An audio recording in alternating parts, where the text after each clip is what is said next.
अगर आप घर में किसी एक पर्सन को सारी पावर दे दोगे कि सारे डिसीजन आपके अकॉर्डिंग होंगे, घर का हर एक एक काम आपसे पूछ के किया जाएगा, आपके अकॉर्डिंग होगा, जो भी आप बोलोगे बस वो ही होगा, तो वो पर्सन क्या करेगा, अपने अकॉर्डिंग कुछ भी रूल्स बनाता रहेगा घर के लिए, वो गलत भी हो सकते हैं। तो अगर उन्हें कोई गाइड करने वाला नहीं होगा, बताने वाला नहीं होगा कि आप जो भी डिसीजंस ले रहे हो वो हमारे घर के लिए गलत है, तो वो अपनी मर्जी करता जाएगा और ऐसे करके वो घर धीरे धीरे धीरे धीरे डाउन जाना स्टार्ट हो सकता है। वैसे ही अगर हम किसी एक पर्सन को या किसी एक पार्टी को सारी पावर दे देंगे और उन्हें गाइड करने वाला, रोकने वाला कोई नहीं होगा, तो वो अपनी मर्जी से कुछ भी करते जाएंगे। तो इसकी वजह से हमने हमारी गवर्नमेंट को बहुत सारे लेवल्स में डिवाइड किया हुआ है, सेंटर लेवल पे, स्टेट लेवल में और लोकल लेवल में। उसके बाद सेंटर के अंदर भी अगर हम जाते हैं तो उनको भी बहुत सारे लेवल्स में हमने डिवाइड किया हुआ है। ठीक है, क्यों किया? Because it ensure a system of check and balance.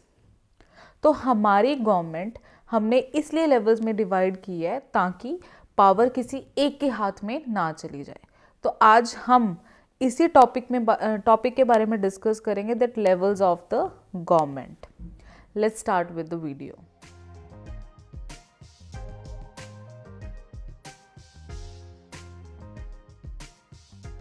सबसे पहले हमें पता होना चाहिए कि गवर्नमेंट कितने लेवल्स में डिवाइड है। तो ये हमने गवर्नमेंट वाले टॉपिक में भी अच्छे से समझा था, that government is divided into 3 levels. कौन कौन से लेवल्स हैं वो? First is central government, second is state government and third is local government. Central government है वो पूरे नेशन को लुक आफ्टर करते हैं और इन्हें भारत सरकार भी बोला जाता है, ऑल्सो नोन एज भारत सरकार। एट प्रेजेंट सेंट्रल गवर्नमेंट किसकी है? श्री नरेंद्र मोदी। वैसे ही स्टेट गवर्नमेंट है जो, वो पर्टिकुलरली अपने ही स्टेट को गवर्न करते हैं और हर स्टेट की अपनी एक अलग गवर्नमेंट है। लोकल गवर्नमेंट है दैट लुक आफ्टर और govern local areas like village, town, district, ये लोकल एरियाज की तरफ ध्यान देते हैं। अब ये तीनों जो लेवल्स हैं आगे कुछ ऑर्गन्स में भी डिवाइड की हुई हैं, जिसको हम एक एक करके समझेंगे। सबसे पहले हम समझेंगे about central government. Central government को और किस नाम से बोला जाता है? Union government. यूनियन गवर्नमेंट और सेंट्रल गवर्नमेंट आगे 3 ऑर्गन्स में डिवाइड है। First is legislative, second is executive and third is judiciary. Legislative is also known as law making body, ये हमारे कंट्री के लिए लॉज बनाते हैं। It is also known as parliament. Legislative is consist of president plus Lok Sabha. Lok Sabha को और क्या बोला जाता है? हाउस ऑफ पीपल और lower house. And third comes the Rajya Sabha, which is also known as Council of State or Upper House. Second organ comes the executive. अब executive का काम क्या है कि जो हमने यहाँ पे लॉज को फ्रेम किया था उन्हें इम्प्लीमेंट करवाने का काम किसका है? हमारे एग्जीक्यूटिव ऑर्गन का। And executive is consist of president, vice president, prime minister and his cabinet ministers and attorney general. And third comes the judiciary.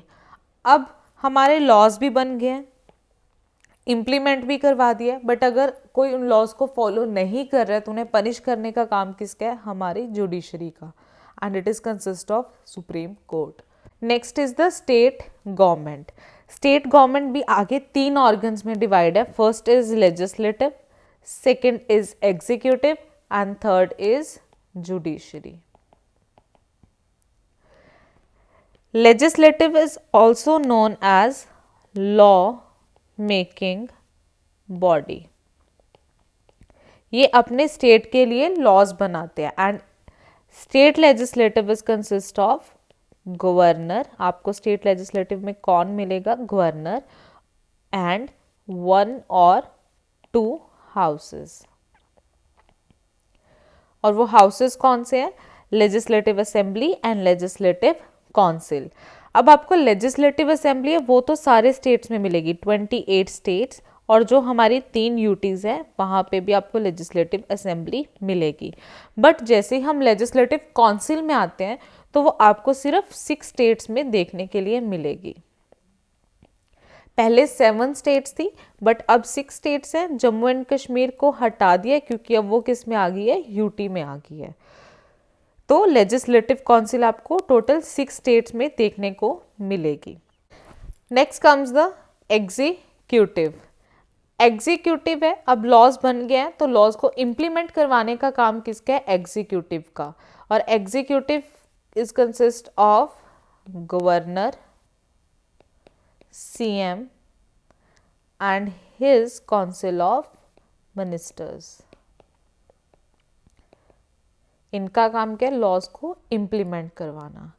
अब आर्टिकल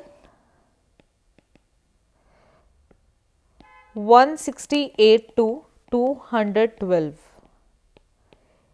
ये है जो वो स्टेट लेजिस्लेटिव के organisations, compositions, privilege, powers and functions जो भी हैं state legislature के, वो इस आर्टिकल में मेंशन है, आर्टिकल 168 टू 212।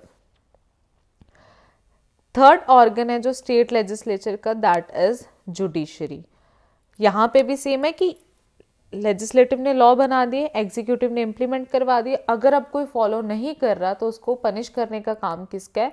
जुडिशरी का है। और स्टेट लेवल पे आपको कौन सी कोर्ट मिलेगी? That is high court.